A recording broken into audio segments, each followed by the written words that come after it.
नमस्कार दोस्तों, miss cutie explanation channel में आपका फिर से स्वागत है। और अगर आपने पिछला एपिसोड नहीं देखा है तो पहले देख लीजिए, लिंक में डिस्क्रिप्शन में दूंगी। तो बिना ज्यादा समय बर्बाद किए चलिए शुरू करते हैं आज की एक्सप्लेनेशन वीडियो। तो पिछले एपिसोड में टहनियों को चैलेंज करने के लिए 3 स्टूडेंट उसके बनाया गया सौर फॉर्मेशन के अंदर भी चले गए थे, जहां पर अब ने अपने किसी ने पावर को भी एक्टिवेट कर लिया था और अब इस तरह से इनका सामना करने के लिए पूरी तरह से रेडी हो गया था। लेकिन हम देखते हैं कि ये सब अभी भी उसके सामने हार मानने के लिए रेडी नहीं थे और इसमें से 2 लोग उसके ऊपर अटैक करने के लिए चले जाते हैं। लेकिन अब ये देखते ही टहनियों भी इनके ऊपर अपने लाइटिंग पावर का यूज कर देता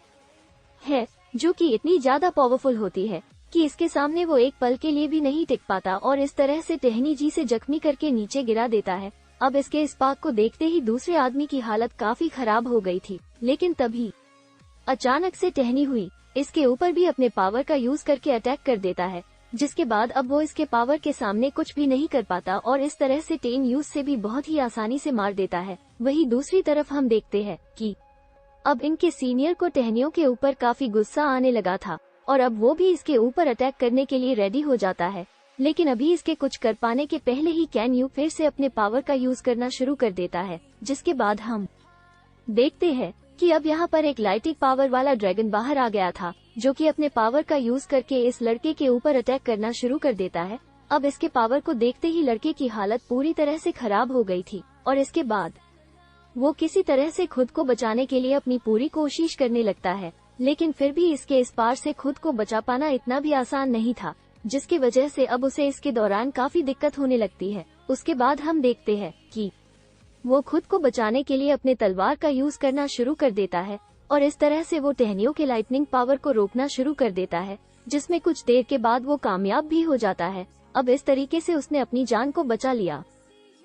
था, लेकिन इसके बाद वो टहनियों का मजाक उड़ाना शुरू कर देता है और फिर वो उसे कहता है कि टहनियों तुम मेरे सामने कुछ भी नहीं हो और इसीलिए चाहे तुम कुछ भी कर लो, तुम मेरा कुछ भी नहीं कर पाओगे। तब इसके इस बात को सुनकर टहनी उससे कहता है कि जरा एक बार तुम देखो तो नीचे क्या है। लेकिन हम देखते हैं कि वो लड़का इसकी बात सुनने के लिए रेडी नहीं था और फिर वो टहनियों से कहने लगता है कि अब तुम यहीं पर मरने वाले हो और इसीलिए अब तुम्हारी कोई भी चालाकी मेरे सामने यहाँ पर काम नहीं करेगी। तभी इसी बीच इसके साथ वाला बचा हुआ एक आदमी से आवाज लगाता है और उसे अपने पीछे देखने के लिए कहता है। अभी से देखते ही इस लड़के की हालत भी पूरी तरह से खराब हो गई थी, क्योंकि वहाँ पर कोई बहुत ही ताकतवर पावर एक्टिवेट होने लगी थी। अभी से देखते ही वो लड़का भी बहुत ज्यादा परेशान हो जाता है और वो अपने साथ वाले लड़के से कहता है कि तुम तुरंत यहाँ से भाग जाओ। लेकिन वहीं दूसरी तरफ कहानी ऊपर खड़ा हुआ ये सारी चीजें देख रहा था और फिर वो इनसे कहने लगता है कि अभी से बचने के लिए तुम कुछ भी नहीं कर पाओगे, क्योंकि यह भी इसमें बहुत ज्यादा देरी हो गई है। अब इतनी बात कहने के बाद टहनी इनके ऊपर अपने पावर का यूज करना शुरू कर देता है, जिसके बाद हम देखते हैं कि वे दोनों उस पावर के अंदर खींचे चले जा रहे थे। स्टूडेंट तो किसी तरह से खुद को अंदर जाने से बचाने में कामयाब हो गया था, लेकिन इसके साथ वाला लड़का खुद को नहीं बचा पाता और वो तुरंत ही उस पावर के अंदर चला जाता है। उसके बाद हम देखते हैं कि टहनी इस लड़के के बॉडी के ऊपर अपने पावर का यूज करने लगा था और इस तरह से वो अपने पावर का यूज करके इसके एक हाथ और एक पैर को काट देता है। अब इस तरीके से पूरी तरीके से जख्मी कर दिया था, क्योंकि इसके बाद वो लड़का टहनियों के सामने खराब ही नहीं हो सकता था और न ही वो किसी तरह से उसके ऊपर अटैक भी कर सकता था। के बाद हम देखते हैं कि लड़के के पास में आ जाता है और फिर वो इसके ऊपर अपने हाई पावर का यूज कर देता है, जिसकी वजह से अब वो लड़का टन यू के कंट्रोल में आ गया था और इसलिए आप जो चाहे वो उसे करवा सकता था। वो कहता है कि मैं कुछ समय के लिए अपने सौर फॉर्मेशन को ओपन करने वाला हूँ, इसलिए तुम जितनी जल्दी से हो सके तुम तुरंत यहाँ से भाग जाना। लेकिन बाहर जाने के बाद तुम सभी को बताना कि टानो बुरी तरीके से जख्मी हो गया है और इसलिए अगर वो इस मौके का फायदा उठाएंगे तो इस तरीके से वो मुझे बहुत ही आसानी से मार देंगे। अब इसके इस बात को सुनकर वो लड़का भी ऐसा करने के लिए रेडी हो गया था, जिस पर टहनी से कहता है कि अब तुम यहाँ से जा सकते हो, लेकिन मैंने जो भी कहा उसके बारे में अच्छे से याद रखना और इसी के साथ तुम पेनफुल ऑपरेशन देना भी मत भूलना। वहीं दूसरी तरफ हम देखते हैं कि बाहर से सभी लोग इसी तरह देख रहे थे, लेकिन फॉर्मेशन के लगे होने की वजह से इनको अंदर के बारे में कुछ भी पता नहीं चल रहा था। तभी कुछ देर के बाद वो लड़का फॉर्मेशन को तोड़कर बाहर आ जाता है और फिर बाहर आते ही इन सभी से कहने लगता है कि मैंने को बहुत ही बुरे तरीके से जख्मी कर दिया है, इसीलिए अब तुम अंदर जाकर उसे बहुत ही आसानी से मार सकते हो। लेकिन तभी हम देखते हैं कि टहनियो अचानक से इसके ऊपर अटैक कर देता है और इस तरह से वो इसे भी सबके सामने मार देता है। लेकिन तभी टहनियो दिन से कहता है कि मैं यहाँ पर बिल्कुल पूरी तरह से ठीक हूँ और इसीलिए जो भी मरना चाहता है वो यहाँ पर मुझे चैलेंज करने के लिए आ सकता है, क्योंकि मुझे अब चैलेंज करने के लिए यहाँ पर बहुत ही कम प्लेस बचे हुए हैं। लेकिन वहीं दूसरी तरफ हम देखते हैं कि मिस विंग इस बात को सुनकर काफी घबरा गई थी और इसी के साथ उसे टहनियों के बारे में काफी चिंता भी होने लगी थी। लेकिन तभी सी बीच हम देखते हैं कि मास्टर थे नताए मुस्कुरा रहे थे, क्योंकि असल में इनको टहनियों के प्लान के बारे में पता चल गया था और वो समझ गए थे कि टहनियों केवल जख्मी होने की एक्टिंग कर रहा है। लेकिन महंगाई सी जाओ और डैनियल को इसके बारे में कुछ भी पता नहीं था, जिसकी वजह से वो सभी टहनियों के बारे में काफी ज्यादा चिंता करने लगे थे और इनको ऐसा लगने लगा था कि टहनी सच में बुरी तरीके से जख्मी हो गया है। तभी हम देखते हैं कि फिर से बहुत सारे स्टूडेंट को चैलेंज करने के लिए चले जाते हैं, लेकिन इसके दौरान डैनियल इन सभी के नंबर को गिन रहा था और इस बात से वो काफी परेशान हो जाता है। वहीं दूसरी तरफ हम देखते हैं कि मिसिंग अचानक से किसी बात के ऊपर गुस्सा हो गई थी और इसके बाद वो ही स्टूडेंट के ऊपर अटैक करने के लिए चली जाती है। उसके बाद हम देखते हैं कि वो अपने पावर का यूज करके इनके ऊपर अटैक कर देती है और इस तरह से वो इन सभी को टहनियों के पास पहुंचने से पहले ही मार गिराती है। लेकिन अब इसके ऐसा करने से भूलूंगा और एक दूसरा चीफ भी इसके ऊपर बहुत ज्यादा गुस्सा हो गए थे और फिर वो मिस विंग से कहने लगते हैं कि तुमने अपने जूनियर स्टूडेंट को मारने का हिम्मत कैसे कर दिया,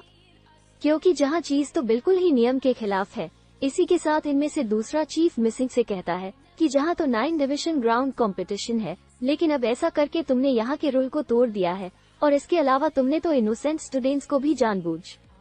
कर मार दिया, जिसके वजह से तुम्हें इसके लिए सजा जरूर मिलनी चाहिए। लेकिन अब इनके इन बातों को सुनकर मिसिंग भी इनके ऊपर बहुत ज्यादा गुस्सा हो गई थी और फिर वो इनसे कहती है कि मुझे इनको मारने का मन था, इसलिए मैंने इनको मार दिया, लेकिन अब क्या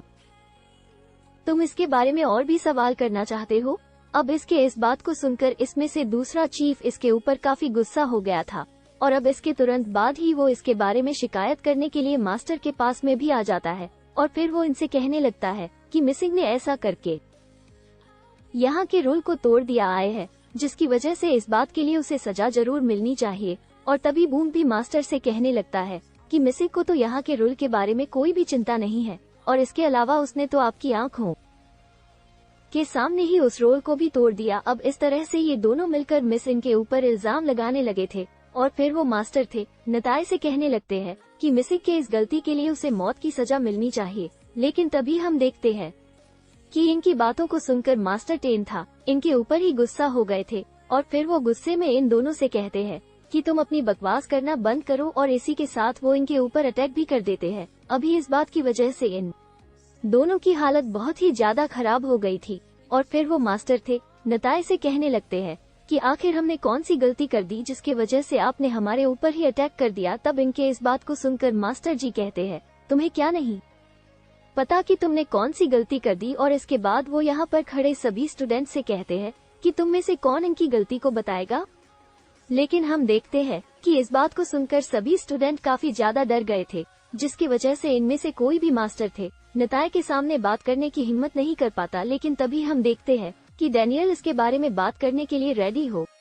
गया था और इसके बाद वो मास्टर के सामने जाकर कहने लगता है कि ये आपके बनाए गए रूल के अनुसार जहां पर एक डिफेंडर को केवल 100 लोग ही चैलेंज कर सकते हैं, लेकिन अभी कुछ देर पहले को चैलेंज करने की लिमिट पूरी हो गई थी, जबकि इसके बाद भी इन दोनों डिवीजन के कैन यू के ऊपर अटैक करना चाहते थे, जो कि पूरी तरह से यहाँ के बनाया के रूल के खिलाफ है। अब इसके बारे में जानकारी इन दोनों चीफ को अपनी गलती रियलाइज हो गई थी और इसके बाद वो दोनों मास्टर थे नताए के सामने इस बात के लिए माफी मांगने लगते हैं। इसके बाद मास्टर डैनियल को खड़ा हो जाने के लिए कहते हैं और फिर वो इन दोनों चीफ से कहते हैं कि अब तो तुम्हें अपनी गलती के बारे में पता चल गया होगा, लेकिन इस बात के लिए तुम्हें खुद के ऊपर शर्म आनी चाहिए, क्योंकि एक मामूली सा स्टूडेंट यहाँ के रूल के बारे में बहुत ही अच्छे से जानता है, लेकिन तुम दोनों ही नर्स सेक्टर के चीफ होने के बावजूद भी इसके बारे में भूल गए। जिस बात से पता चलता है कि तुम किसी तरह से टहनियों को मार देना चाहते हो। और फिर वो इनसे कहते हैं कि क्या तुम उसे मारने के लिए इतने ज्यादा पागल हो गए हो। अब इसके बारे में सुनते ही ये दोनों चीफ मास्टर थे नताए के सामने माफी मांगने लगे थे और फिर वो इनसे कहने लगते हैं कि हमने चैलेंज करने के नंबर के ऊपर ध्यान नहीं दिया, जिसकी वजह से इसके बारे में हमसे गलती हो गई। तब इनके इस बात को सुनकर मास्टर 10 था इनसे कहते हैं कि अगर तुम इन सब के ऊपर ध्यान नहीं दे पा रहे हैं, अब इस बात से मुझे लगता है कि अब तुम चीफ के पोजीशन के लिए काबिल नहीं हो, और अगर ऐसी बात है तो तुम्हें अपनी पोजीशन जल्दी ही छोड़ देनी चाहिए। लेकिन फिर भी मास्टर 10 था इन दोनों को इस बार भी माफ कर देते हैं और फिर वार्निंग देते हुए कहते हैं कि अगर इसके बाद ऐसी फिर से गलती हो गई तब उसके बाद तुम्हारे साथ जो होगा उसके जिम्मेदार तुम खुद हो गए। अब इनको माफ कर देने के लिए ये दोनों मास्टर 10 ताई को थैंक यू कहते हैं और इसके बाद वो अपने अपने सीट के ऊपर आकर बैठ जाते हैं। लेकिन अभी भी हम देखते हैं कि वो उनको अपने पर कोई पछतावा नहीं था और वो अभी भी टहनियों को मारने के बारे में ही सोच रहा था। तभी इसी बीच हम देखते हैं कि जहाँ पर खड़े सभी स्टूडेंट काफी एक्साइटेड हो गए थे और वो कहने लगते हैं कि अभी आज फॉर्मेशन टूटने वाला है और ऐसा लगता है कि टहनियों अब वहाँ से बाहर आ जाएगा। लेकिन इसके बाद एपिसोड यहीं पर हो जाता है। और अगर एक्सप्लेनेशन अच्छी लगी हो तो वीडियो को लाइक जरूर कर देना।